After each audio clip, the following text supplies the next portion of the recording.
নানান পর্যায়ের যে আন্দোলন, সে আন্দোলনে যারা শহীদ হয়েছে, যারা আহত হয়েছে, যারা নিখোঁজ হয়েছে, আমি তাদের প্রতি কৃতজ্ঞতা জানাচ্ছি, শ্রদ্ধা জানাচ্ছি।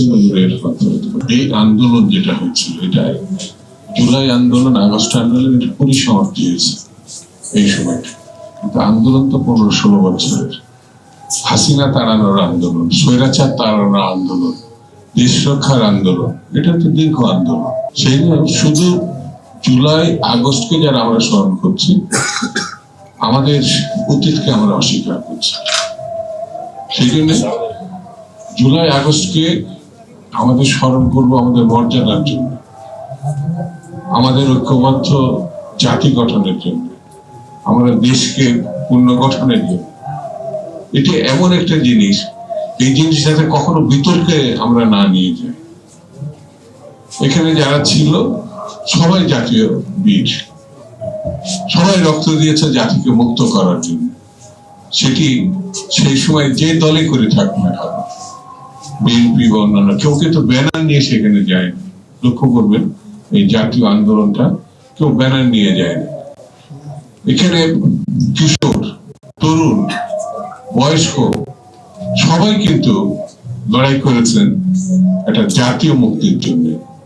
সেই জাতীয় মুক্তি আমরা ইতিমধ্যে যে জায়গায় এনে দাঁড় করিয়েছি, সেই কাজটি কিন্তু এখন আমরা করতে পারি। সেই কাজটি করতে হবে। স্বৈরতন্ত্রকে গণতন্ত্রে উত্তরণের জন্য স্বাভাবিক যে পথ, সেটি হচ্ছে নির্বাচন।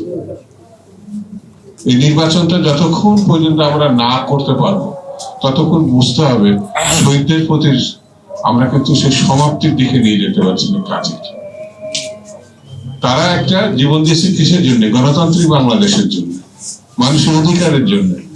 যে মানে সামান্য বলে আর বড় বলে সেই ভোটাধিকারটা আমরা কিন্তু এখনো মানুষের ফিরিয়ে দিতে পারিনি, যেটা হাসিনা কেড়ে নিয়েছে।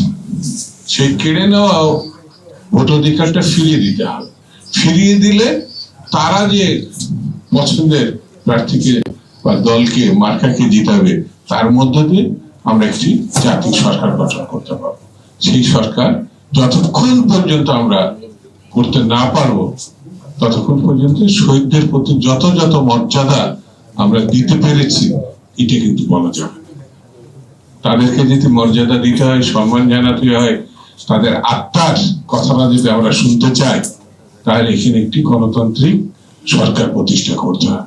সেই কথাটা কিন্তু আজকের বক্তারা বিভিন্ন ভাবে বলে আসছে।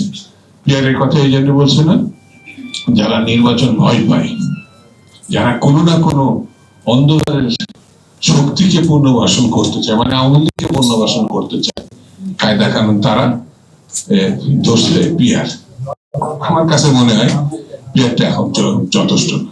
যদি কেউ করতে চায়, তাহলে এই কর্মসূচিটা জাতির সামনে তাদের নিয়ে গিয়ে ভোট করা উচিত। তারা যদি জয়লাভ করে, তাহলে তারা পিয়ার করবে।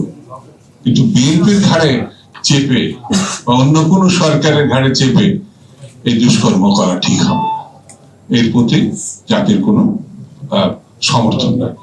এখন আমাদের মুখ্য কাজ হচ্ছে, মাস তো ঠিকই হয়ে গেছে, সেটা ফেব্রুয়ারি মাস, আমাদের নির্বাচনে ঝাঁপিয়ে পড়তে হবে।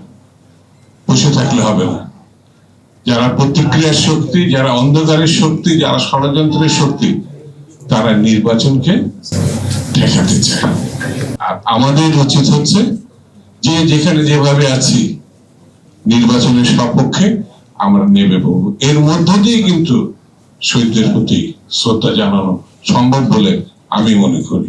সেজন্য আসুন বন্ধুরা, ঐক্যবদ্ধ ভাবে আমরা নির্বাচনের দিকে এগিয়ে যাই।